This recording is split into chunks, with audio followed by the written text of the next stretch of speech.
ஜெர்மனியில் பல ஓய்வூதியதாரர்களுக்கு வாழ்க்கை செலவை சமாளிப்பதற்கான போதுமான பணம் கிடைப்பதில்லை. ஆனால் அவர்களுக்கு உதவக்கூடிய கூடுதல் பலன்கள் 2026ஆம் ஆண்டில் நடைமுறையில் உள்ளன.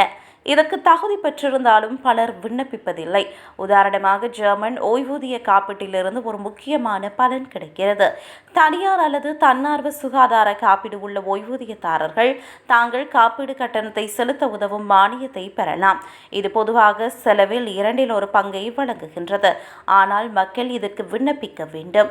இதேவேளை பல மூத்த குடிமக்களுக்கு வீட்டு வாடகை செலவுகள் ஒரு பெரிய பிரச்சனையாக உள்ளது. ஹவுசிங் பெனிஃபிட் பிளஸ் எனப்படும் ஒரு ஆதரவு ஓய்வூதியத்தின் பெரும் பகுதியை வாடகைக்கு செலவழிக்கும் ஓய்வூதியதாரர்களுக்கு உதவுகிறது.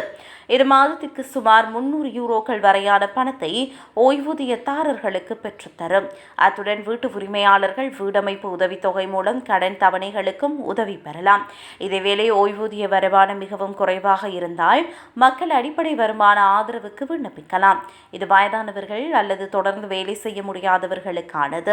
இது அவர்களது அடிப்படை தேவைகளை பூர்த்தி செய்வதற்கான குறைந்தபட்ச மாதாந்த தொகையை வழங்குகிறது. ஆனால் இதற்கு தனியாக விண்ணப்பிக்க வேண்டும். மேலும் ஓய்வூதியதாரர்களுக்கு வழங்கப்படும் அட்டைகள், போக்குவரத்து நிகழ்வுகள் மற்றும் பிற சேவைகளுக்கான கட்டணங்களில் கழிவுகளை வழங்குகிறது. ஓய்வு பெற்ற மக்கள் இந்த நன்மைகளை பயன்படுத்தினால் அவை அவர்களின் அன்றாட வாழ்க்கையை எளிதாக்கும் என தெரிவிக்கப்படுகிறது.